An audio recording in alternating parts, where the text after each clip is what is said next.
Hey guys, Jus4SweetZ here. So today we are going to do a craft. I know we've been doing some holiday foods, and today I decided I wanted to do something a little different. We'll get back to the holiday food, so I promise you that. This is kind of in holiday spirit, so it's a great gift for for Christmas. As a gag gift, they're just really fun. They're called Redneck wine glasses, and you've probably seen them around. And they are so inexpensive and easy to make. I couldn't help but show you. I have been waiting forever for the dollar store to get their little candlestick holders back in, and I wasn't going to pay top dollar for them, and they finally got them back in, so I bought a whole bunch of them. And of course I have some mason jars. So we're going to go ahead and we're going to create our redneck wine glass. So this is how easy it is. All you need is your mason jar, a candlestick holder, and some glue. I'm using E6000. You can try to use a glue gun if you want. That probably would work just as well. The only problem is it would probably pop off a lot easier, but you could still use it. And mine is seeping because I pushed on it before we got started here. So what I'm going to do is go ahead and put the lid, make sure your mason jar is clean, and put the lid on. And then you're going to want to flip that jar upside down, just like that. And I am going to go ahead, and I usually rim the candlestick holder with the glue, just like that.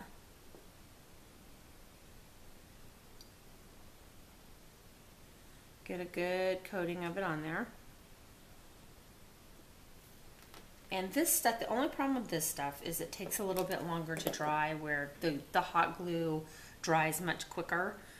This is probably going to take you a good 48 hours for it to set completely, but I think it sticks better than the hot glue gun. So just whatever your preference is, kind of go ahead and line that up in the center.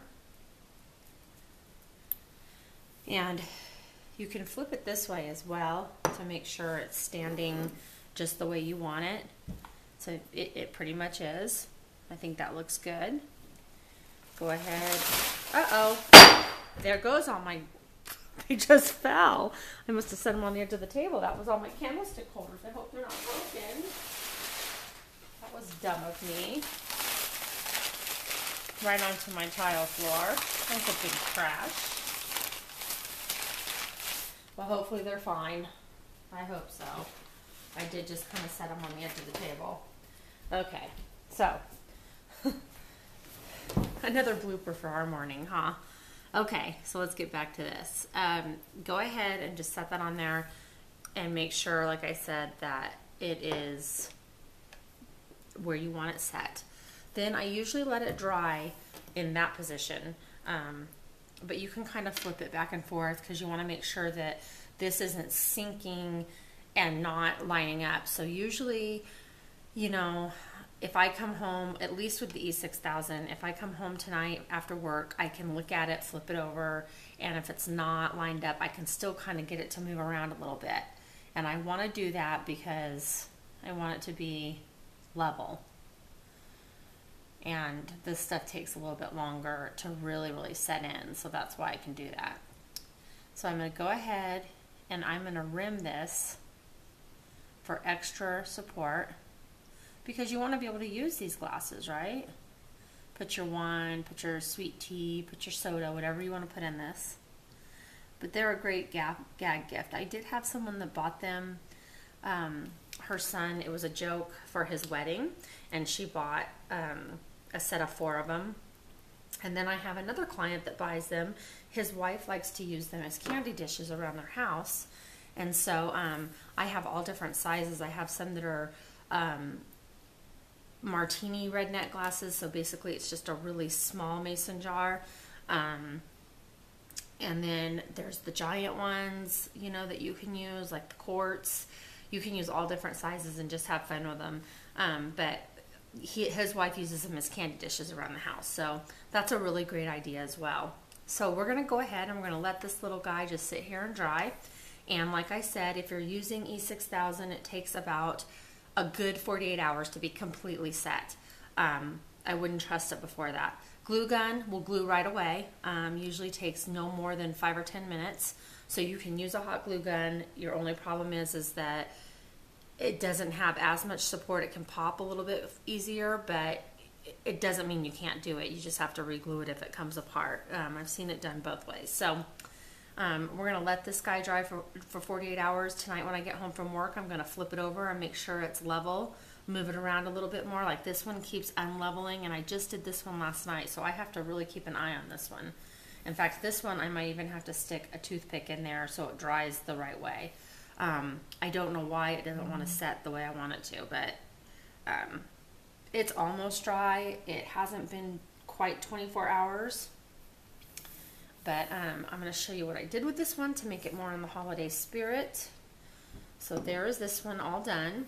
And this one is actually done, it can still be used as a redneck wine glass, but it's actually done with some autumn corn or popcorn. There's a video for that, so check it out. It's just my autumn caramel mix or popcorn mix for the holidays.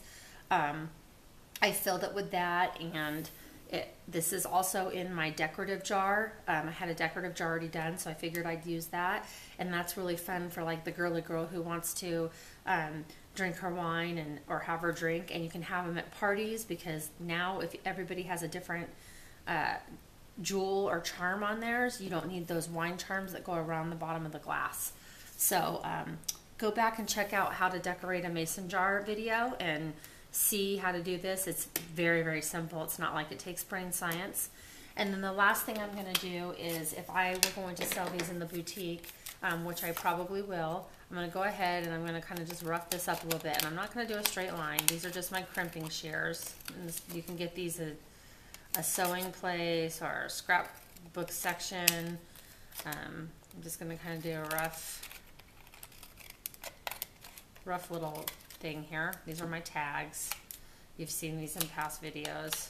Kind of rough it up a little bit. This would also make a really good boo gift. You could fill it with candy or the popcorn and use it as a boo gift for your neighbors or coworkers.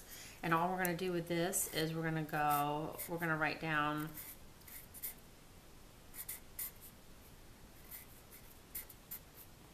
Redneck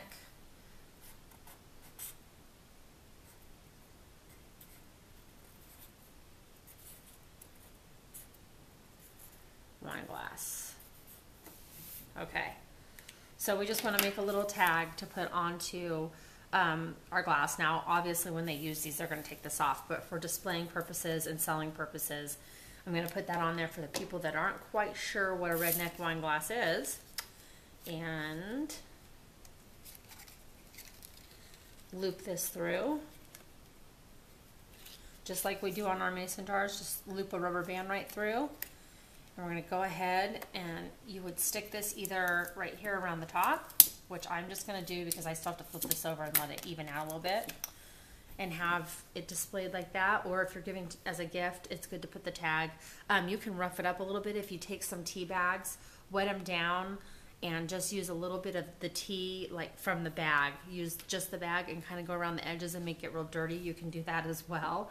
You know, you can get super creative. So these just make really great gifts, and they're pretty and they're fun and people love them. I know that when we go to the lake, the girls thought it would be a great idea if we all had one, and I would actually, I think when we go on our trip next year, I'll actually jewel it out just like these and give everybody one. And then that way when we drink on the boat, we have a lid to put on our drink so it doesn't spill everywhere. So there they are. There's my version of a redneck wine glass. I'm going to come down a little bit so you can see a little bit closer.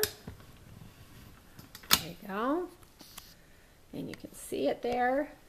And again, go back and check out the video on how to decorate a mason jar and how to make the autumn fall popcorn mix. Check those out, and you can fill your redneck wine glass. Make sets of them for Christmas. Make martini ones by using a really tiny, the small, thin, I think it's about this thin of a mason jar. I don't know my sizes. I'm very sorry for that. But that one's considered a martini one. Use a big giant one if you want to for the person that really likes to drink the wine. Or again, give them as candy dishes. So you can put some fall ribbon around the bottom. I did buy some at the dollar store as well. I'm not going to do that as of right now, but you can just take some fall ribbon and put it around the edge of this if you're going to use it as a candy dish. So anyway, that's my version of a redneck wine glass. I hope you had fun with this. I sure had fun finally finding my candlestick holders and getting to make these. I've been waiting so long. So anyway, I hope you have a wonderful day. If you like this video, hit the like button, please. And if you really like it, I'd like you to share it with your friends and your family. Share it on Facebook. Let people know that I'm out there trying to, you know, make life simple for people and less expensive. And God knows I need less expensive right now. But have fun with it. Make your own. Be creative. Go back and check out some of my other videos. And until next time, next video, I hope you all have a wonderful day. God bless.